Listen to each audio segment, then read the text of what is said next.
હમણાં તમે જોયું છે કે જે ફેરિયાઓને અમદાવાદ શહેરમાં લાંબા સમયથી રોજનું કમાઈને રોજનું ખાવાવાળા નાના પાથરણા ફેરિયાવાળા ઉપર પણ એક તવાઈ બોલાઈ રહી છે.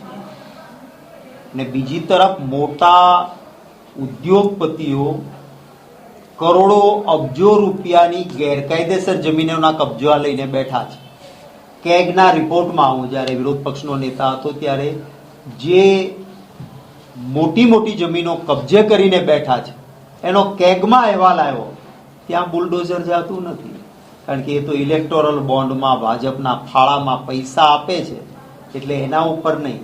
અને ગરીબને ત્યાં, અને તો તમે થવા શું કામ દીધું? ચાલો, તમારી સરકાર અહીંયા આટલા વર્ષોથી છે,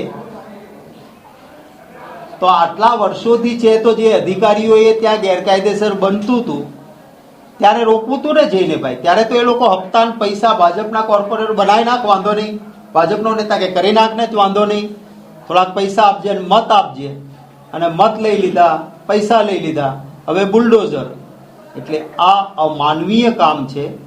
વિકાસ જરૂર થવો જોઈએ, અને વિકાસ માટે તમારે કોઈને હટાવવાના હોય તો સુપ્રીમ કોર્ટે કહ્યું છે કે પબ્લિક ઇન્ટરેસ્ટ માટે પર્સનલ ઇન્ટરેસ્ટ જરૂર પોતે જતો કરે, પરંતુ એનો ઇન્ટરેસ્ટ બચાવવાની જવાબદારી સરકારની છે. મારું ઘર વચ્ચે આવતું હોય અને રોડ નીકળે છે, પબ્લિકના ફાયદામાં છે, તો મારું ઘર તોડવાની જરૂર ઊભી થઈ તો મને યોગ્ય નોટિસ, વૈકલ્પિક વ્યવસ્થા કે ભાઈ તમે આટલો સમય, તમને નવું ઘર, નવી જમીન અહીંયા આપીએ છીએ, તમે ફરો, હું ફરી જાઉં, મારું ઘર આપી દઉં, રાજી ખુશીથી આપે. કોંગ્રેસ પાર્ટીએ એટલા માટે જ જે અંગ્રેજોના વખતમાં જમીન સંપાદન કાયદો હતો એના ઉપર જમીન પર અધિકારનો કાયદો આપ્યો કે વળતર એ જંત્રી પ્રમાણે નહીં, માર્કેટ વેલ્યુથી પણ વધારે આપીને કોઈને ખેસવા હોય તો ખેસડવા પડે. પણ અત્યારે જે ચાલી રહ્યું છે આ માત્ર અહંકાર છે.